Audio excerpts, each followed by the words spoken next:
आदाब नाजरीन, मैं हूं त्रिदीप रमन। आपकी खिदमत में एक बार फिर से हाजिर हूं आपका अपना पसंदीदा टीवी शो हिंदुस्तान हमारा लेकर।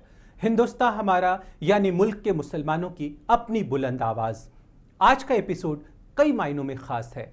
इसलिए भी ख़ास है कि हम मुल्क के माने हुए सहाफ़ी जनाब सईद नकवी के यादों के कारवां को आज के एपिसोड में आगे बढ़ा रहे हैं मकाम में। अवाम में आम लोगों से एक हीरो चुनते हैं हम और सुनाते हैं उनकी दास्तां, जिंदगी से लड़ने भिड़ने के उनके हौसलों की जुबानी। अवाम में आज बारी है फिरोज की।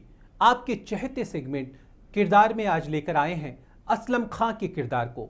फिल्म है अमिताभ बच्चन की शहंशाह। आदाब नाजरीन, मैं साइमा खान आप सभी का इस्तकबाल करती हूँ दुनिया जहां से निराले टीवी शो हिंदुस्तान हमारा में। कभी कभी इंसान की तमन्ना बहुत दूर तक जाने की होती है, लेकिन वक्त की बेरुखी कई बार पाँव में जिम्मेदारियों की जंजीरें पहना देती है।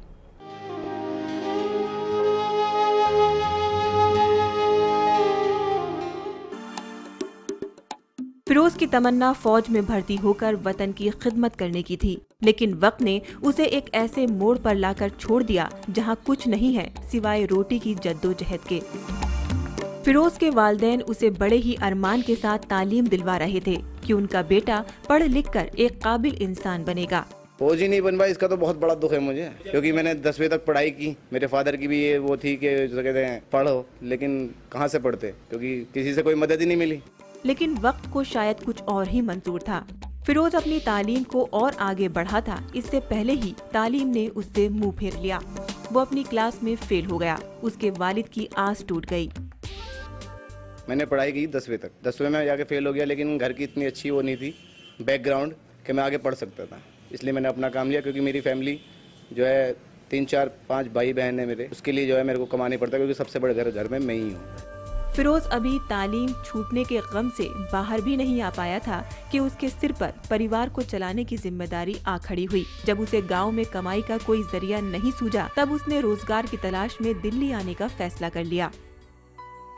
राहें यहाँ भी आसान नहीं थी, लेकिन फिरोज ने हिम्मत नहीं हारी और जिंदगी के हर चैलेंज का मजबूती से मुकाबला करने लगा।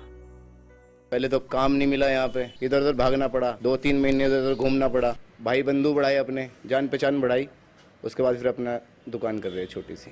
भले ही वक्त ने फिरोज को दर बदर की ठोकरें खाने पर मजबूर कर दिया हो, लेकिन हौसले ने उसका साथ नहीं छोड़ा। आज उसके पास भले ही कोई बड़ा रोजगार नहीं है, लेकिन वो इतना लाचार भी नहीं कि अपने परिवार का पेट ना पाल सके।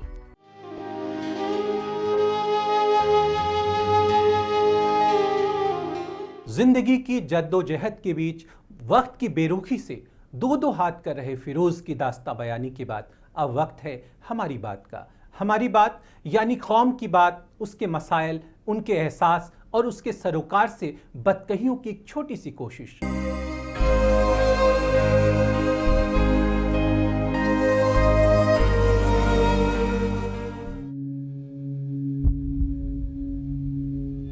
शाहजहां को मुमताज से कितनी मोहब्बत थी, इसके इजहार के लिए मोहब्बत की निशानी ताजमहल ही काफी है। सदियों से ताजमहल शहंशाह और मुमताज की मोहब्बत की दास्तां बयां करता आ रहा है, लेकिन हिंदुस्तान में मोहब्बत की कई निशानियां आज अपनी बदहाली पर खून के आंसू बहा रही है। उसमें से एक बीबी जान का मकबरा भी है। शाहजहां ने मोहब्बत में यादगारी में अपना ही सामान बनाया था। इसी तरीके से यहाँ जो डिम साहब थे, यहाँ के राजा थे, अपनी मोहब्बत में अपने बीबी जान को सब बनवाया, सब यादगार में। ताजमहल की शक्ल में बने इस मकबरे को भी लोग मोहब्बत की निशानी मानते हैं, लेकिन न तो ये ताजमहल जैसा मकबूल है और न ही इसके चाहने वाले हैं। आज ये मकबरा गुमनामी के अंधेरे में खोया है और दिन ब दिन खंडर में तब्दील होता जा रहा है। सालों पहले शहंशाह के नक्शे कदम पर चलते हुए उस वक्त के गवर्नर डैग ने अपनी मोहब्बत को यादगार बनाने और दुनिया के सामने इसकी मिसाल पेश करने के लिए ही इसकी बुनियाद डाली। सियासी हलकों में तारीखी विरासत को बचाने के लिए कई दावे होते हैं, लेकिन हकीकत कुछ और ही बयां करती है, जिसकी ताज़ा तरीन मिसाल पेश करता है बदहाली के दौर से गुजर रहा भोजपुर का बीबी जान का मकबरा। इंतजामिया की नजरे इनायत भले ही तारीखी इस इमारत पर न पड़ी हो, लेकिन इस मकबरे में मोहब्बत के कई अजीम लम्हे आज भी कैद हैं।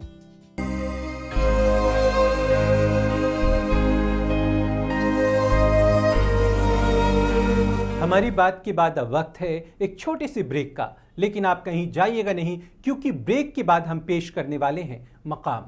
आज के मकाम में हम एक बार फिर से आगे बढ़ाएंगे जनाब सईद नकवी के यादों के कारवां को। आप कहीं जाइएगा नहीं, वक्त की धड़कनों को यूं ही संभाल कर रखिएगा। हम लौट कर आते हैं पल दो पल में। कल हमने देखा था कि कैसे सईद साहब ने अलीगढ़ यूनिवर्सिटी को अलविदा कहा, दिल्ली का रुख कर लिया और यहाँ के कॉलेज में उनकी दोस्ती अमिताभ बच्चन से हो गई। आइए बातचीत के उसी सिलसिले को आगे बढ़ाते हैं।